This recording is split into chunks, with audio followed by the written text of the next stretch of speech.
다음 주제는요. 아직까지도 이 얘기가 논란이 되고 있는 것 같습니다. 또 있습니다. 다음 주제 바로 확인하죠. 전직 당대표 정청래 전 의원의 막말 기념식. 글쎄 이 얘기를 좀 해봐야 될 것 같은데 저희가 목소리를 좀 듣고 싶은데 목소리는 좀 너무 세서 저희가 말로 한번 준비를 해봤어요. 여러 가지 얘기가 있습니다. 글쎄요, 저분은 종합편성 채널에도 자주 출연하시는 분이기 때문에 일단은 저분의 얘기를 직접적으로 인용은 안 하겠습니다만 센 얘기들이 그 정청래 전 의원의 출판 기념에서 나왔나 보더라고요. 민영수 원장님, 정봉주 전 의원도 세게 얘기했고 저 말들을 좀 어떻게 들으십니까? 정봉주 의원은 삼성동에서 감옥 가실 분도 있다라고 얘기를 했어요. 예. 그러니까 이제 저는 어제 오늘의 그 안희정 지사의 어록을 보면서 다시 한번 생각을 했는데 안희정 지사를 제가 일방적으로 두둔한 건 아닙니다. 분노의 정치로 지지자를 결집하면은 공멸한다는 얘기를 했어요. 그러니까 자기 진영에 대해서 너무 분노만 가지고 이렇게 친노 운동권 세력이 그렇게 해와서는 그 정치의 프레임을 벗어나야 된다. 한데 그 정치 프레임의 분노의 친노 운동권이 보여줘왔던 분노의 정치의 정점의 모습이 바로 어제 저는 저 출판 기념의 모습이었다고 보이거든요. 저런 건 국민들을 설득할 수도 없고요. 본인들끼리 좋아서 그냥 박수치고 치는 그런 자기들끼리의 행사일 뿐이지 절대 확장성도 없고 국민의 설득력도 없다. 저는 그 말씀을 드리고 싶습니다. 글쎄요, 오늘 새누리당이 참 바빴습니다. 송민순 회고록에도 반응을 내놓고 이 정청래 의원의 출판 기념에서 여러 센 발언들에 대해서 이렇게 얘기했습니다. 목소리 들어보시죠. 대선에서 승리한 이후에 작살낼 놈들을 작살내는 역할을 해야 한다. 유력 후보의 암살이 있을 수도 있다.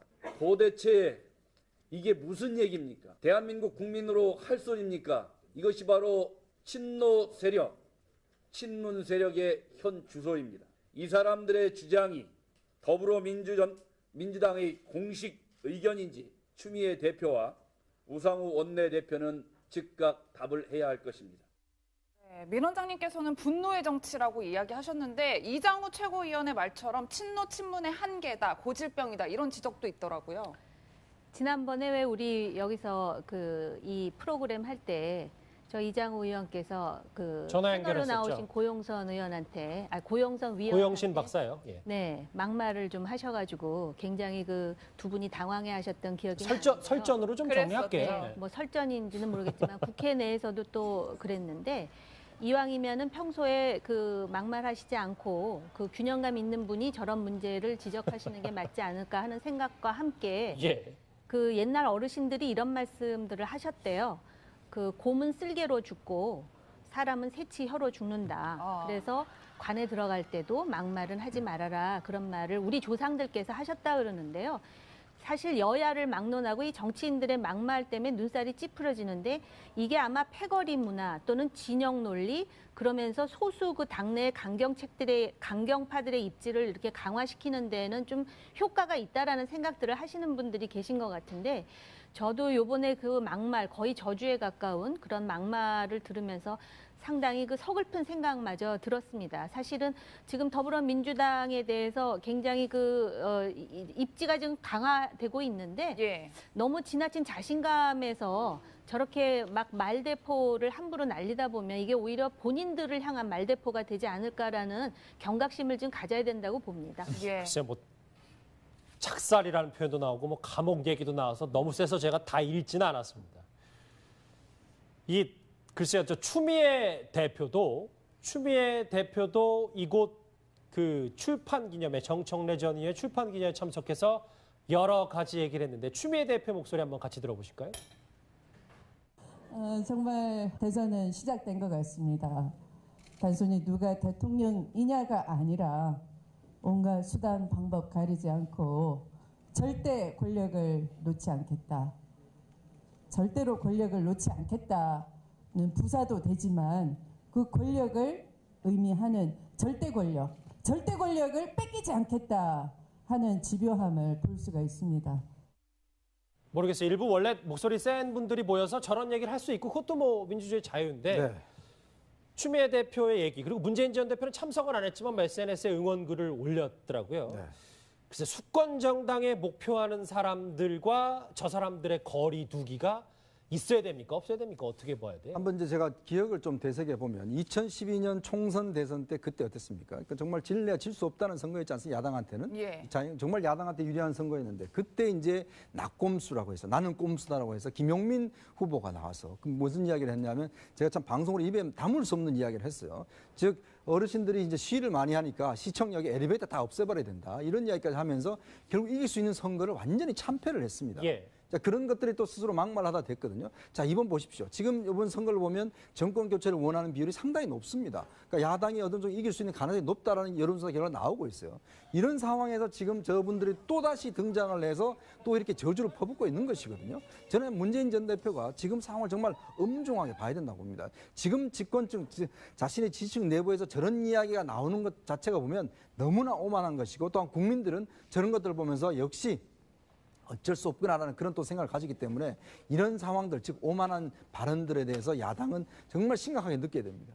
민원장 짧게 하나 여쭤볼게요. 문재인 전 대표가 송민순 회고록에서 명확히 입장을 딱 밝히고 끊을 거 끊고 매듭질 거 매듭짓고 그리고 저 출판기념회 참석했던 저런 센 발언들과 어느 정도 거리를 둔다. 그러면 진짜 유력한 대선 주자로 완전히 발돋움할 수 있는 거예요? 그런 모습을 보이면 김종인 전 대표도 문재인을 후보로 해서 대통령 한번 하자고 하지 않을까요? 그런 생각이 듭니다. 그래서 확실한 태도를 보여주시고 그나마 어제 저 행사에 문재인 전 대표 원래는 가시려고 하다 안 가셨더라고요. 예. 저는 그나마 다행이라고 봅니다. 알겠습니다. 자, 오늘 정치권 3자 되면 굵직한 이슈들이 참 많았습니다. 세 분과 함께했습니다. 고맙습니다. 다음 주제는요. 아직까지도 이 얘기가 논란이 되고 있는 것 같습니다. 또 있습니다. 다음 주제 바로 확인하죠. 전직 당대표 정청래 전 의원의 막말 기념식. 글쎄 이 얘기를 좀 해봐야 될 것 같은데 저희가 목소리를 좀 듣고 싶은데 목소리는 좀 너무 세서 저희가 말로 한번 준비를 해봤어요. 여러 가지 얘기가 있습니다. 글쎄요, 저분은 종합편성 채널에도 자주 출연하시는 분이기 때문에 일단은 저분의 얘기를 직접적으로 인용은 안 하겠습니다만 센 얘기들이 그 정청래 전 의원의 출판 기념에서 나왔나 보더라고요. 민영서 원장님, 정봉주 전 의원도 세게 얘기했고 저 말들을 좀 어떻게 들으십니까? 정봉주 의원은 삼성동에서 감옥 가실 분도 있다라고 얘기를 했어요. 예. 그러니까 이제 저는 어제 오늘의 그 안희정 지사의 어록을 보면서 다시 한번 생각을 했는데 그 안희정 지사를 제가 일방적으로 두둔한 건 아닙니다. 분노의 정치로 지지자를 결집하면은 공멸한다는 얘기를 했어요.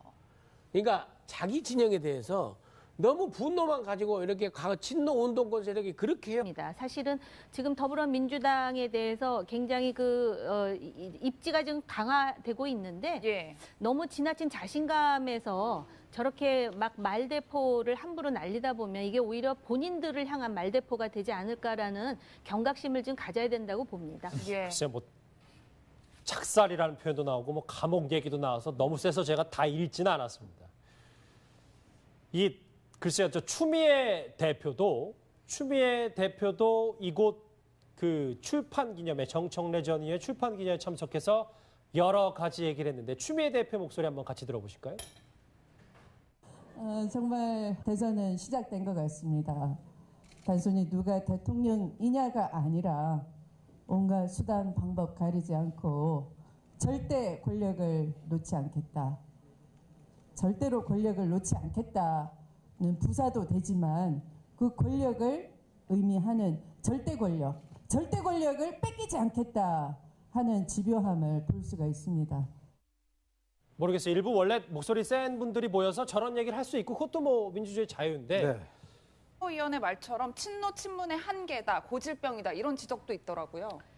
지난번에 왜 우리 여기서 이 프로그램 할 때 저 이장우 의원께서 전화 패널로 연결했었죠. 나오신 고용선 의원한테, 고용선 위원한테 고영신 박사요. 예. 네, 막말을 좀 하셔가지고 굉장히 두 분이 당황해하셨던 기억이 설전으로 좀 정리할게요. 네, 설전인지는 모르겠지만 국회 내에서도 또 그랬는데 이왕이면은 평소에 막말하시지 않고 균형감 있는 분이 저런 문제를 지적하시는 게 맞지 않을까 하는 생각과 함께 예. 옛날 어르신들이 이런 말씀들을 하셨대요. 곰은 쓸개로 죽고 사람은 새치 혀로 죽는다. 그래서 관에 들어갈 때도 막말은 하지 말아라 그런 말을 우리 조상들께서 하셨다 그러는데요. 사실 여야를 막론하고 이 정치인들의 막말 때문에 눈살이 찌푸려지는데 이게 아마 패거리 문화 또는 진영 논리 그러면서 소수 그 당내 강경파들의 입지를 이렇게 강화시키는 데에는 좀 효과가 있다라는 생각들을 하시는 분들이 계신 것 같은데 저도 요번에 그 막말 거의 저주에 가까운 그런 막말을 들으면서 상당히 그 서글픈 생각마저 들었습니다. 추미애 대표의 얘기 그리고 문재인 전 대표는 참석은 안 했지만 SNS에 응원글을 올렸더라고요. 네. 글쎄 수권 정당에 목표하는 사람들과 저 사람들의 거리 두기가 있어야 됩니까? 없어야 됩니까? 어떻게 봐야 돼요? 한번 이제 제가 기억을 좀 되새겨 보면 2012년 총선 대선 때 그때 어땠습니까? 그러니까 정말 질래야 질 수 없다는 선거였지 않습니까? 야당한테는. 예. 정말 야당한테 유리한 선거였는데 그때 이제 낙꼼수라고 해서 나는 꼼수다라고 해서 김용민 후보가 나와서 그 무슨 이야기를 했냐면 제가 참 방송으로 입에 담을 수 없는 이야기를 했어요. 즉 어르신들이 이제 시위를 많이 하니까 시청역에 엘리베이터 다 없애버려야 된다. 이런 이야기까지 하면서 결국 이길 수 있는 선거를 완전히 참패를 했습니다. 예. 자, 그런 것들이 또 스스로 막말하다 됐거든요. 자, 이번 보십시오. 지금 이번 선거를 보면 정권 교체를 원하는 비율이 상당히 높습니다. 그러니까 야당이 어느 정도 이길 수 있는 가능성이 높다라는 여론조사 결과가 나오고 있어요. 이런 상황에서 지금 저분들이 또다시 등장을 해서 또 이렇게 저주를 퍼붓고 있는 것이거든요. 저는 문재인 전 대표가 지금 상황을 정말 엄중하게 봐야 된다고 봅니다. 지금 집권층, 자신의 지지층 내부에서 저런 이야기가 나오는 것 자체가 보면 너무나 오만한 것이고 또한 국민들은 저런 것들을 보면서 역시 어쩔 수 없구나라는 그런 또 생각을 가지기 때문에 이런 상황들 즉 오만한 와서는 그 정치 프레임을 벗어나야 된다. 한데 그 정치 프레임의 분노의 친노 운동권이 보여주었던 분노의 정치의 정점의 모습이 바로 어제 저는 저 출판 기념의 모습이었다고 보이거든요. 저런 건 국민들을 설득할 수도 없고요. 본인들끼리 좋아서 그냥 박수치고 치는 그런 그 자기들끼리의 그 행사일 뿐이지 절대 확장성도 없고 국민의 설득력도 없다. 저는 그 말씀을 드리고 싶습니다. 글쎄요, 오늘 새누리당이 참 바빴습니다. 홍민순 회고록에도 반응을 내놓고 이 정청래 의원의 출판 기념회에서 여러 센 발언들에 대해서 이렇게 얘기했습니다. 목소리 들어보시죠. 대선에서 승리한 이후에 작살 낼 놈들을 작살내는 역할을 해야 한다. 유력 후보의 암살이 있을 수도 있다. 도대체 이게 무슨 얘기입니까? 대한민국 국민으로 할 소리입니까? 이것이 바로 친노 세력, 친문 세력의 현 주소입니다. 이 사람들의 주장이 더불어민주당의 공식 의견인지 추미애 대표와 우상호 원내대표는 즉각 답을 해야 할 것입니다. 민 원장님께서는 분노의 정치라고 이야기하셨는데 이장우 최고